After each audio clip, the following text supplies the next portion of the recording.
जय हिंद दोस्तों। आइए चौहान सर की क्लास में आप सबका स्वागत है।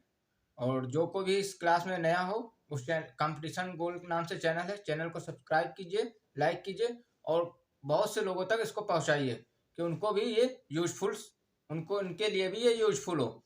ठीक। और आज का वीडियो होगा आपका कॉन्स्टिट्यूशन में, संविधान में बात होगी मूल अधिकार के बारे में। ठीक है, जैसा कि मैंने बताया था नेक्स्ट क्लास आपकी मूल संविधान में होगी, मूल अधिकार के बारे में चर्चा होगी। और आप लोग भी नोट डाउन कर दीजिएगा, साथ में क्लास एंड होने के बाद आप लोगों को भी नोट डाउन करा दूंगा।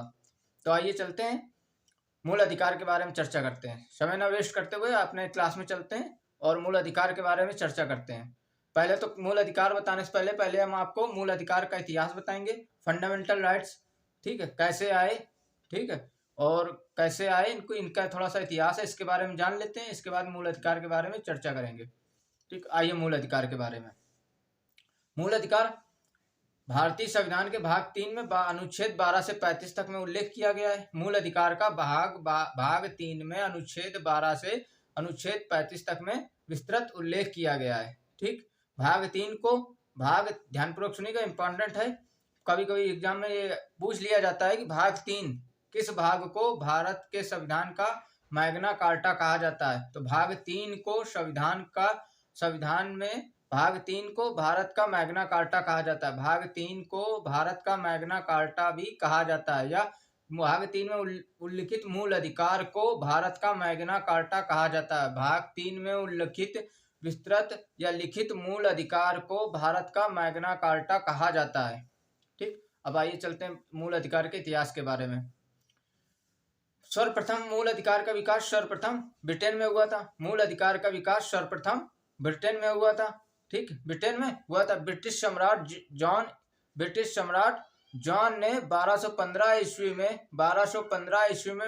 ईस्वी में अपने नागरिकों के लिए एक मैग्ना कार्टा का मतलब हिंदी में होता है अधिकार पत्र जारी किया था। ब्रिटिश सम्राट जॉन ने 1215 ईस्वी में एक मैग्ना कार्टा, एक अधिकार पत्र अपने नागरिकों के लिए जारी किया था। इसके बाद 1689 ईस्वी में लिखित रूप से बिल ऑफ राइट्स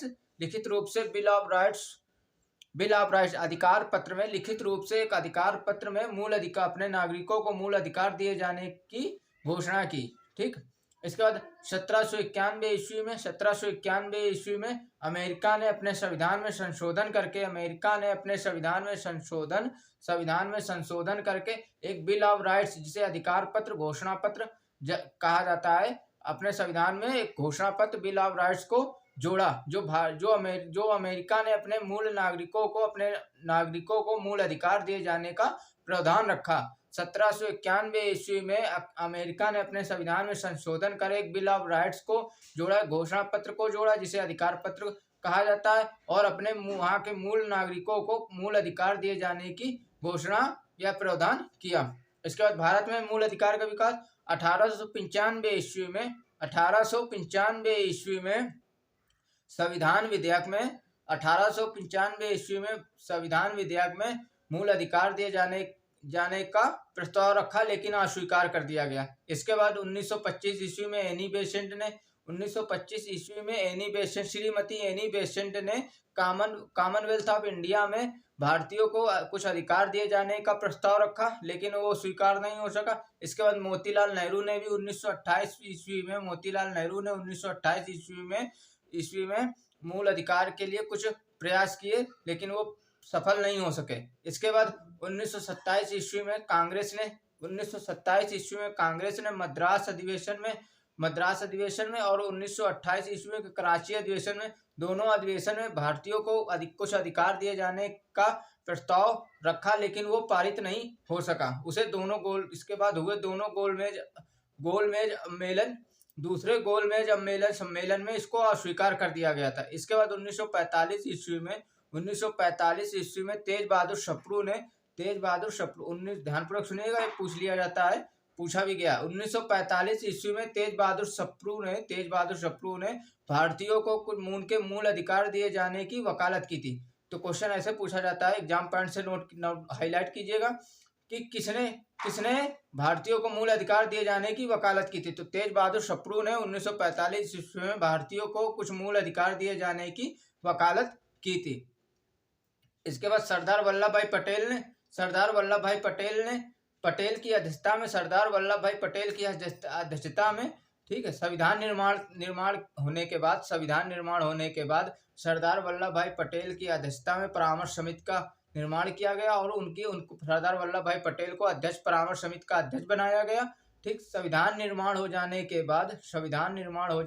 बाद सरदार वल्लभ भाई पटेल को अल्पसंख्यक और परामर्श समिति का अध्यक्ष नियुक्त किया गया और इन्होंने भारतीयों को कुछ अधिकार दिए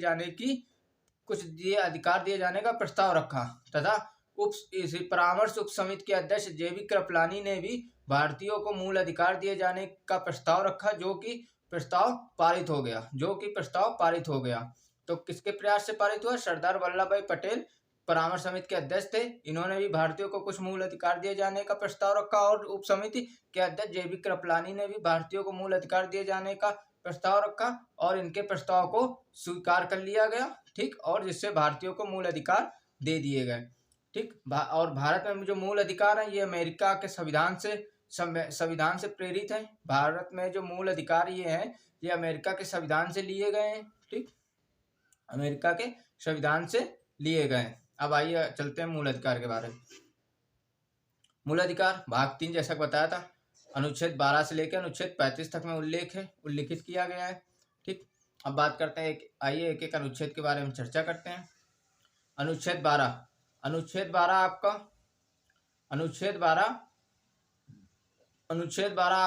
इसमें भाग 3 में राज्य के बारे में परिभाषा दी गई है या राज्य के बारे में बताता है। इसके अंतर्गत आपका भारत सरकार और संसद, राज्य सरकार और विधानमंडल। ठीक, इसके बाद भारत सरकार के अधीन आने वाले सभी प्राधिकारी और सभी अधिकारी और प्राधिकारी आते हैं। ठीक, ये आपकी राज्य की परिभाषा है। भाग 3 में अनुच्छेद 12 में राज्य की परिभाषा दी गई है, जिसके अंतर्गत आपका भारत सरकार और संसद आती है, राज्य सरकार और विधानमंडल आते हैं।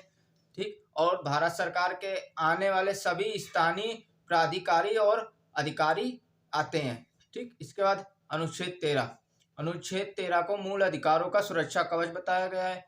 अनुच्छेद 13 को मूल अधिकारों का सुरक्षा कवच बताया गया। इसके द्वारा न्यायालय को मूल अधिकारों का सजग प्रहरी बताया गया है। इसके द्वारा अनुच्छेद 13 के द्वारा न्यायालय को मूल अधिकार का पहरेदार बताया गया है। इसके तहत न्यायालय ऐसी किसी भी विधि को शून्य घोषित कर सकता है। इसके अनुच्छेद 13 के तहत न्यायालय ऐसी किसी भी विधि को शून्य घोषित कर सकता है जो मूल अधिकारों का हनन करती है, जो मूल अधिकारों के असंगत है या मूल अधिकारों का हनन करती है। ठीक, ये हो गया। न्यायालय की इस शक्ति को और एक चीज और ध्यान रखिएगा, पूछ लिया जाता है, न्यायालय की इस शक्ति को न्यायिक पुनर्विलोकन कहा जाता है। न्यायालय की इस शक्ति को न्यायिक पुनर्विलोकन कहा जाता है, जो कि अमेरिका के संविधान से लिया गया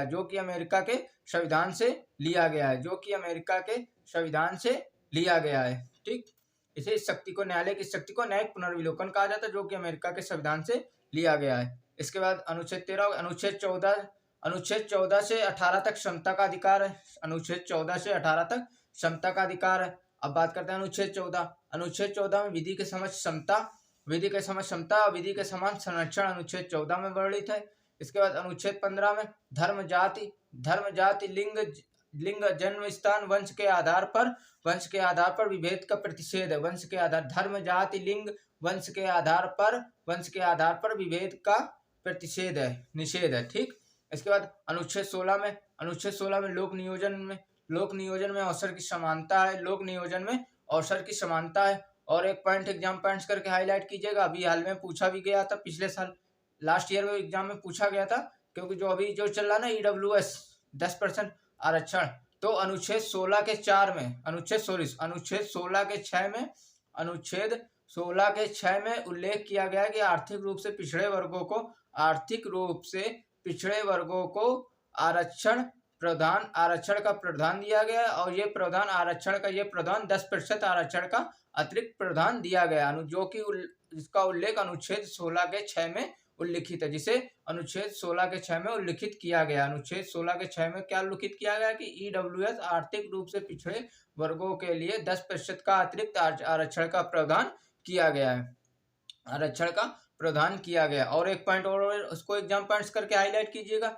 क्रीमी लेयर के लिए, क्योंकि ये जब आएगी आरक्षण तो इसमें एक और क्रीमी लेयर के लिए रामंदन, क्रीमी लेयर की पहचान करने के लिए क्रीमी लेयर मतलब आता है आपको ओबीसी है। क्रीमी लेयर की पहचान करने के लिए रामंदन समिति का गठन किया गया था। क्रीमी लेयर की पहचान करने के लिए रामंदन समिति का गठन किया गया था, जिसे संविधान 1993 में संवैधानिक संस्था बनाकर इसे पिछड़ा वर्ग आयोग के रूप में गठन किया गया, जिसका 1993 में संवैधानिक संस्था बना के रूप में इसका पिछड़ा वर्ग आयोग के रूप में इसका गठन किया गया। संवैधानिक संस्था बनाकर इसका पिछड़ा वर्ग आयोग के रूप में गठन किया गया था। ठीक, ये हो गया आपका अनुच्छेद 16। अनुच्छेद 17 में अस्पृश्यता का अंत, छुआछूत का अंत किया गया है। अनुच्छेद 18 में उपाधियों का अंत किया गया है। अनुच्छेद 18 में उपाधियों का अंत किया गया है। तो ये हो गया अनुच्छेद 14 से 18 समता का अधिकार। अब बात करते हैं स्वतंत्रता का अधिकार। स्वतंत्रता का अधिकार अनुच्छेद 19 से 22 तक में उल्लेख है। अनुच्छेद 19 से 22 तक में उल्लेख है। अनुच्छेद 19 में वाक अभिव्यक्ति की स्वतंत्रता है। अनुच्छेद 19 में वाक अभिव्यक्ति की स्वतंत्रता है, सम्मेलन की स्वतंत्रता है। इसमें 6 प्रकार की स्वतंत्रता का उल्लेख किया गया। अनुच्छेद 19 में 6 प्रकार की स्वतंत्रता का उल्लेख किया गया है। ठीक, और ध्यानपूर्वक सुनिएगा, इसमें प्रेस की स्वतंत्रता भी इसी में उल्लेख है। ठीक है, प्रेस की स्वतंत्रता का उल्लेख भी इसी में है। आपका शांति रूप से सम्मेलन करने की भी स्वतंत्रता अनुच्छेद 19 के अंतर्गत है। तो वाक अभिव्यक्ति की स्वतंत्रता अनुच्छेद 19 में, और अनुच्छेद 19 में 6 प्रकार की स्वतंत्रता का उल्लेख किया गया है। ठीक, और संचरण, वृत्ति, निवास, किसी भी इस जगह पर निवास की स्वतंत्रता है। ठीक, और इसमें 6 प्रकार की स्वतंत्रता का उल्लेख किया गया है। इसके बाद अनुच्छेद 20 में आपका अपराधों के लिए दोष सिद्ध के संबंध में संरक्षण, अनुच्छेद 20 बताता है। अनुच्छेद 21 बताता है प्राण और दैहिक स्वतंत्रता के बारे में। अनुच्छेद 21 बताता है प्राण और दैहिक स्वतंत्रता के बारे में। अनुच्छेद 21 बताता है। इसके बाद अनुच्छेद 22 कुछ दशाओं में गिरफ्तारी और निषेध की संरक्षा है। कुछ दशाओं में गिरफ्तारी और निषेध की संरक्षा के बारे में अनुच्छेद 22 बताता है। इसके बाद अनुच्छेद 23 और 24 आपका अनुच्छेद शोषण के विरुद्ध अधिकार अनुच्छेद 23 से 24 में उल्लिखित है। शोषण के विरुद्ध अधिकार अनुच्छेद 23 और 24 में उल्लिखित है। तो अनुच्छेद 23 में मानव के दुर्व्यवहार और बलात्श्रम का प्रतिषेध है, जो कि अनुच्छेद 23 बताता है। मानव के दुर्व्यवहार, मानव के देह व्यापार के बारे में और बाल श्रम के बारे में निषेध किया गया, जो कि अनुच्छेद 23 बताता है। इसमें आपको जो 14 वर्ष से कम आयु के बालकों को कारखाने में बलात्श्रम है, उनका 14 वर्ष से कम आयु के बालकों को आप कारखानों में उनसे कार्य नहीं ले सकते हैं। किसी भी कंपनी में, फैक्ट्री में, कारखाने में, खानों में, कहीं भी उनसे कार्य नहीं ले सकते। ये बलात्श्रम है। और मानव देह व्यापार को भी निषेध बताया गया है, जो कि अनुच्छेद 23 में उल्लिखित है। इसके बाद अनुच्छेद 24 में आपको, ठीक, अनुच्छेद 24 में आपको बताया गया है कि जो मैंने बता दिया संगठनापन का, जो अनुच्छेद 24 में बताया गया है कि जो कारखाने हैं, ठीक, और ऐसी कोई खतरनाक जगहों पर 14 वर्ष से कम आयु के बालकों को आप उनसे कार्य नहीं ले सकते हैं। इसका निषेध किया गया है, जो कि अनुच्छेद 24 में है। ठीक, इसके बाद धर्म की स्वतंत्रता है। धर्म की स्वतंत्रता के बारे में अनुच्छेद 25 से अनुच्छेद 28 तक में धर्म की स्वतंत्रता के बारे में उल्लेख किया गया है। धर्म की स्वतंत्रता के बारे में अनुच्छेद 25 से अनुच्छेद 28 तक में उल्लेख किया गया है। अनुच्छेद 25 में बताया गया है कि अंतःकरण की तथा धर्म के आबाद रूप से अंतःकरण और धर्म को आबाद रूप से मानने की स्वतंत्रता के बारे में अनुच्छेद 25 में उल्लेख किया गया है। अंतःकरण और धर्म को आबाद रूप से मानने के लिए उल्लेख अनुच्छेद 25 में किया गया है। इसके बाद धार्मिक कार्यों के प्रबंध की स्वतंत्रता है। आप धार्मिक कार्य का प्रबंध कर सकते हैं। कोई भी धर्म अपने धार्मिक कार्यों का आयोजन प्रबंध कर सकता है, जिसका उल्लेख अनुच्छेद 26 में किया गया है। इसके बाद अनुच्छेद 27 में किसी विशिष्ट धर्म की अभिवृद्धि के लिए करों के संदाय में संबंध, किसी भी धर्म की अभिवृद्धि के लिए करों के संबंध में स्वतंत्रता है, अनुच्छेद 27 में है। इसके बाद अनुच्छेद 28 में शिक्षण संस्थाओं में धार्मिक उपासना में उपस्थित होने के संबंध में, किसी भी शिक्षण संस्थाओं में धार्मिक उपासना में उपस्थित होने के संबंध में स्वतंत्रता है, जो कि अनुच्छेद 28 में है। इसके बाद संस्कृति और शिक्षा संबंधी अधिकार, संस्कृति और शिक्षा संबंधी अधिकार जो कि अनुच्छेद 29 से अनुच्छेद 30 में उल्लिखित है। इसमें आपका अल्पसंख्यक को अपनी भाषा, अल्पसंख्यक को अधिकार दिया गया है कि वो अपनी संस्कृति, अपनी भाषा, अपनी लिपि, अपनी संस्कृति को बनाए रखें, जिसकी उनको स्वतंत्रता दी गई है, जो कि इसका उल्लेख अनुच्छेद 29 में किया गया है। इसके बाद शिक्षण संस्थाओं की स्थापना, इनको अधिकार ये भी दिया गया कि ऐसे शिक्षण संस्थाएं भी स्थापित कर सकते हैं और प्रशासन करने का अधिकार है, जिसका उल्लेख अनुच्छेद 30 में है। इसके बाद अनुच्छेद 32 में संवैधानिक उपचारों का अधिकार है, संवैधानिक उपचारों का अधिकार है, संवैधानिक उपचारों का अधिकार है, जिसमें सभी 5 मौलिक अधिकारों को न्यायालय द्वारा परिवर्तित करने का अधिकार दिया गया है, जिसमें सभी 5 अधिकारों को न्यायालय द्वारा परिवर्तित करने का अधिकार दिया गया है। ठीक, इसको संवैधानिक उपचारों के अधिकार अनुच्छेद 32 को डॉक्टर भीमराव अम्बेडकर ने संविधान की आत्मा और उसका हृदय बताया है। डॉक्टर भीमराव अम्बेडकर ने संवैधानिक उपचारों अनुच्छेद 32 को संविधान की आत्मा और उसका हृदय बताया है। ठीक, इसके बाद अनुच्छेद 33 में सैन्य बलों और अर्धसैनिक बलों, सैन्य बलों और अनुच्छेद 33 में सैन्य बलों और अर्धसैनिक बलों में कार्यरत लोगों के लिए मूल अधिकारों को प्रतिबंधित किया जा सकता है। सैन्य बल और अर्धसैनिक बलों में कार्यरत लोगों के लिए मूल अधिकारों को प्रतिबंधित किया जा सकता है। अनुच्छेद 34 में उल्लिखित है कि यदि किसी क्षेत्र में सैन्य अधिनियम लागू है, अनुच्छेद 34 में उल्लिखित है, किया गया है कि यदि किसी क्षेत्र में सैन्य अधिनियम लागू है तो उस क्षेत्र के लिए मूल अधिकारों का स्थगित किया जा सकता है, जैसे तलाशी लेना और लोगों के लिए आवागमन पर रोक लगाना, और लोगों के लिए आवागमन पर रोक लगाना। तो ये आपके अनुच्छेद 34 में है। इसके बाद अनुच्छेद 35 बताता है केवल संसद